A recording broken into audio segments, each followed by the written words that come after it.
Hi welcome to our channel. ప్రస్తుతం మనతో పాటు ప్రముఖ పొలిటికల్ అనలిస్ట్ కృష్ణ కుమార్ గారు ఉన్నారు. వారితో ఒకసారి మాట్లాడదాం. మేడం నమస్కారం. మేడం జగన్మోహన్ రెడ్డి గారికి ఉన్న 10 మంది ఎమ్మెల్యేలు ఇప్పుడు ఆయన పైన తిరుగుబాటు చేస్తున్నారంట. అంటే ఈయన అసెంబ్లీకి వెళ్ళొద్దు అని చెప్పేశారు. మీరు అసెంబ్లీకి వెళ్ళొద్దు అంటే ఎలా? అక్కడ మా ప్రజలకు మేము ఆన్సర్ చెప్పుకోవాలి కదా. వాళ్ళ దగ్గర నుంచి మాకు నెగిటివిటీ వస్తుంది. రేపటి రోజు ఎలక్షన్స్ వస్తే మేము ఓడిపోయే ప్రమాదం ఉంది. మేము ఇదంతా కుదరదు, మేము రాజీనామా చేసైనా సరే అసెంబ్లీకి వెళ్తామని చెప్పేసి ఈ విధంగా మొరాయిస్తున్నారని చెప్పేసి కథనాలు అయితే ప్రచారంలో ఉన్నాయి మేడం. మరి దీన్ని ఏ విధంగా చూడొచ్చు అంటారు మేడం? ఇప్పుడన్నా మరి వాళ్ళ బాధనన్నా అసెంబ్లీకి వస్తారా? మీరేం చెప్తారు మేడం? ఇలాంటి విపత్కర పరిస్థితి రావటం నిజంగా బాధాకరమైన విషయం. ఆ ఎమ్మెల్యేల కష్టం ఎవరికీ రాకూడదు. ఎందుకంటే అది వాళ్ళు తీసుకున్న నిర్ణయం కాదు, వాళ్ళ పార్టీ నాయకుడు తీసుకున్న నిర్ణయం. దురదృష్టం ఎలా ఉంటుంది అంటే, నాయకుడు సరిగా లేకపోతే నాయకుడు తీసుకునే నిర్ణయాన్నేమో ఆచరించక తప్పదు. అవును, ఆచరించకపోతే ఒక బాధ, ఆచరిస్తే ఒక బాధ. ఇప్పుడు ఈ అసెంబ్లీకి అటెండ్ అయ్యే విషయమే ఉంది. అటెండ్ అయితేనేమో జగన్మోహన్ రెడ్డికి కోపం, అధినాయకుడికి కోపం. అవును, అటెండ్ అవ్వకపోతేనేమో ప్రజల దగ్గర నుంచి ఏం వ్యతిరేకత వస్తుందా? ఇదే మనకి ఆఖరి మజిలీనా రాజకీయాల్లో? ఇక్కడ మనం భూస్థాపితం అయిపోవటమేనా అనే బాధ వాళ్ళలో కలిగిందనుకోండి, అసలు దానికి సమాధానం చెప్పేది ఎవరు చెప్పండి? ఇప్పుడు వాళ్ళు అసలు ఎమ్మెల్యేలుగా నటించైనా కాస్తో కోస్తో వెనకేసుకుంటే ఇప్పుడు చేసిన అప్పులు తీర్చడానికో, లేకపోతే వాళ్ళ సొంత ఖజానా నుంచి తీసుకుని వచ్చి ఖర్చు పెట్టి గెలిచారు కదా, అవి పూడ్చుకోవటానికో ఏదో వాళ్ళ బాధ వాళ్ళు పడతారు. ఓకే, కానీ వాళ్ళని అసలు అసెంబ్లీకే దూరం చేస్తే వాళ్ళు నటించైన డబ్బులు సంపాదించే అవకాశం లేదు వాళ్ళకి. పైగా రేపు పొద్దున్న నియోజకవర్గాల్లోకి వెళ్తే ఏం చేశారు మీరు? మా కోసం మీరు వెళ్ళి అసెంబ్లీలో ఏమైనా కూర్చొని మాట్లాడారా? పోయినసారి ఇట్టాగే చేశాడు జగన్మోహన్ రెడ్డి. నాకు మీరు సాధ్యమైనంత ఎక్కువ ఎంపీలను ఇవ్వండి, కేంద్రం మెడలు ఉంచుతానన్నాడు. ఎలక్షన్లు అయిన తర్వాత సాధ్యమైనంత ఎక్కువ మందిని ఇస్తే కూడా మన బలం ఆయనకు అవసరం లేదు, నేనేమీ చేయలేను అని చేతులు ఎత్తేసాడు. మళ్ళీ ఇప్పుడు కూడా ఇంతేనా అనే ఆలోచన ఎవరికైనా వస్తుంది కదా. మరి అప్పుడు అలా చేశాడు, ఇప్పుడు ఎలా చేస్తున్నాడు? ఏంటి మహాప్రభు, అసలు ఆయన మనసులో ఏముంది మాకు అర్థం కావట్లేదు. ఆయన మాట వినాలా వద్దా? వింటే లాభం ఏంటి, వినకపోతే లాభం ఏంటి, నష్టం ఏంటి? ఇలా బేరీ చేసుకోవడానికి చచ్చిపోతున్నారు వాళ్ళు. ఓకే, కానీ ఏదో ఒక రోజు ఈ అగ్నిపర్వతం బద్దలవ్వక తప్పదు. ఎప్పుడో ఒక రోజు వాళ్ళు తిరుగుబాటు జెండా ఎగరేస్తారు. ఆ తిరుగుబాటు జెండా ఎగరేసినప్పుడు నువ్వు ఒంటరి అయిపోతావు. అసలు వాళ్ళు కూడా వాళ్ళకి నిజానికి అవసరం లేదు బలం. ఉంటే ఉండని ఆ 10 మందిని, ఆ మూర్ఖుడి పక్కనే ఉండని, మనకు పోయిందే ఉంది అని ఊరుకుంటున్నారు. కానీ ఇంకొంచెం బలాబలాల్లో తేడా ఉంటే ఈ పాటికి వాళ్ళు వచ్చేసేవాళ్ళు. ఈ పార్టీలోకి ఆహ్వానిస్తే ఎంతసేపు అండి, గేట్లు తెరిస్తే.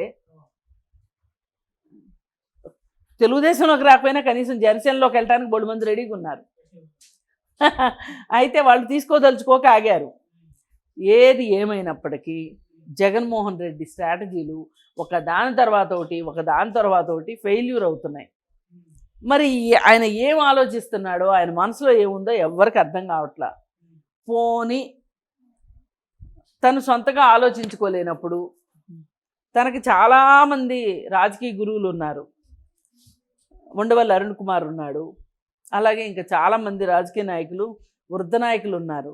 వాళ్ళతోటి నువ్వు బేస్ చేయాలని పక్కన పెట్టి, నేను ఒకసారి ఎమ్మెల్యేని, నాకు 16 చోట్ల మహల్స్ ఉన్నాయి, లేకపోతే ఇన్ని కోట్ల ఆస్తుంది, నేను క్విట్ ప్రోకో చేసి అందరినీ గజగజాడించాను, ఉచ్చబోయించాను, ఈ కబుర్లన్నీ చెప్పకుండా స్ట్రైట్గా ఫెయిర్గా ఇప్పుడు పరిస్థితి ఇలా ఉంది, ఏం చేద్దాం అబ్బాయి, ఏం చేద్దాం బాబాయ్ అని అడిగితే చాలా పరిష్కారాలు చెప్తారు. ఎందుకంటే వాళ్ళ పార్టీలో కూడా కాంగ్రెస్లో ఉన్న ఉద్దండులే కదా అటు వెళ్ళారు. వాళ్ళు ఏదో ఒక సహాయం చెప్పకపోరు కదా, చెప్తారు కదా. ఇది ఏ రకంగా చూసినా కానీ ఈ 11 మంది ఎమ్మెల్యేలు తిరుగుబాటు చేస్తే కూడా ఆశ్చర్యపోవక్కర్లేదు. తిరుగుబాటు చెయ్యకపోయినా కానీ వాళ్ళు పక్కదారుల్లో వాళ్ళ పని వాళ్ళు చూసుకుంటారు. అప్పుడు నువ్వు రెంటికి చెడ్డ రేవడు అవుతావు జగన్మోహన్ రెడ్డి. అవన్నీ వదిలిపెట్టి హాయిగా అసెంబ్లీకి వెళ్ళావంటే ఏ పేచీ ఉండదు. వాళ్ళు నీకు హామీ కూడా ఇస్తున్నారు కదా, నిన్నేమి అనం బాబు, రామ్మ అని. స్కూల్ టీచర్ ఇట్లాగే బతిమలాడుతుంది చిన్నప్పుడు పిల్లల్ని, రండి రండి రండి అని అట్లా ఉంది జగన్మోహన్ రెడ్డి ఇది. ఏదైనా చేజారిపోతున్నంతసేపు మనకు అర్థం కాలేదనుకోండి, మొత్తం చేజారిపోయాక ఇంకేముంటుంది, అదే పరిస్థితిలో ఉన్నాడు అనిపిస్తుంది జగన్మోహన్ రెడ్డి. ఓకే. ఇప్పుడు కానీ ఇలాగే కంటిన్యూ అయ్యి అసెంబ్లీకి వెళ్ళకపోతే అనర్హత వేటు వేసే అవకాశం కూడా కనిపిస్తుంది. అలా అటు ఆ దిశగా వెళ్లే ప్రయత్నం మేము చేస్తారు. ఖచ్చితంగా అనర్హత వేటుకు గురి చేస్తారు. ఇప్పుడు ఆయనకు కావాల్సింది అదే, ఏదో ఒక సింపతి కావాలి. ఓకే. ఇప్పుడు ఈయన అసెంబ్లీకి వెళ్ళారనుకోండి, ఈయన ఏం భయపడుతున్నాడు, పోయినసారి తన అసెంబ్లీలో ఏం మాట్లాడాడు, మేము 151 మంది ఉన్నాము, మేమందరం కనుక దాడి చేస్తే అసలు మీరు అసెంబ్లీలోంచి బయటికి వెళ్ళలేరు తెలుసా అన్నాడు. ఇప్పుడు వాళ్ళు 164 మంది ఉన్నారు. ఓకే. వాళ్ళందరూ గట్టిగా ఉఫ్ అని ఊస్తే మొత్తం అందరూ బయటకు వచ్చి పడతారు.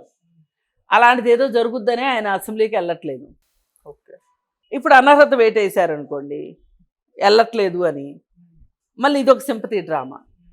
అందుకని లోపలికి వెళ్ళి తనను రక్షించుకుందాం అనుకుంటున్నాడు. బయట ఉండి వాళ్ళు ఏమైనా యాక్షన్ తీసుకుంటే దాన్ని బట్టి రాజకీయ వ్యూహం రచించాలనుకుంటున్నాడు. ఏదైనా వ్యూహం ప్రతి వ్యూహాల మీద ఆధారపడి ఉంది మొత్తం. ఇక్కడ ప్రజలు ఎక్కడా లేరు ఈ మొత్తంలో. మీరు గమనిస్తే ఇప్పుడు మనం దాని నుంచి మాట్లాడుకుంటున్నాం, ప్రజలు ఉన్నారు ఎక్కడన్నా? అసలు కావాల్సింది ప్రజలు కదా, ప్రజల గురించి కదా అసెంబ్లీలో మాట్లాడుకోవాల్సింది. ఏమీ లేకుండా చేసేస్తున్నారు వీళ్ళు. వీళ్ళ రాజకీయాలతోటి వీళ్ళు ఒక రకమైన రెగ్యులర్గా సాగే రాజకీయ ప్రక్రియని వీళ్ళు సజావుగా నడవనివ్వట్లేదు. ఓకే. రాజకీయ ప్రక్రియ ఏంటి, ఎమ్మెల్యేలు వస్తారు, సభకు వస్తారు, వాళ్ళ ఏరియాలో అధికార సభ్యులు కూడా మాట్లాడవచ్చు, మాట్లాడి సమాధానాలు రాబట్టుకోవచ్చు. రేపు మళ్ళీ ప్రజల దగ్గరికి వెళ్ళి ఇదిగో మేము అడిగితే ఈ విధమైన సమాధానం వచ్చింది, ఈ విధమైన పరిస్థితులు రాబోతున్నాయి, మనకేం భయం లేదు, మీకోసం మేము ఉన్నాము, మీరే కదా మమ్మల్ని గెలిపించింది అని మాట్లాడుకుంటారు ఎమ్మెల్యేలు. అలాంటి పరిస్థితి లేకోకుండా వాళ్ళని పాపం తాడేపల్లి ప్యాలెస్లో బందుల దొడ్లో పశువుల్లాగా పెట్టేసి కూర్చున్నాడు. ఇది ఏదైనా కానీ ఇది కరెక్ట్ వ్యూహం కాదు అని నేను బలంగా నమ్ముతున్నాను. పైగా ఇది ప్రజాస్వామ్యంలో ఇట్లాంటివి చేయకూడదు. ప్రజాస్వామ్యయుతంగా మీరు గెలిచి వచ్చిన తర్వాత ఒక్క ఓటర్కైనా మిమ్మల్ని అడిగే హక్కు ఉంటుంది. అందుకని కొంచెం రాజకీయాలను అర్థం చేసుకోవడానికి ప్రయత్నించండి. రాజకీయాల్లో వరవడికి అనుకూలంగా మీరు ప్రయాణించండి, కానీ నేల విడిచి సాము చేయకూడదు అని చెప్పి నేను ఈ సందర్భంగా చెప్పదలుచుకున్నాను. Okay madam, thank you so much.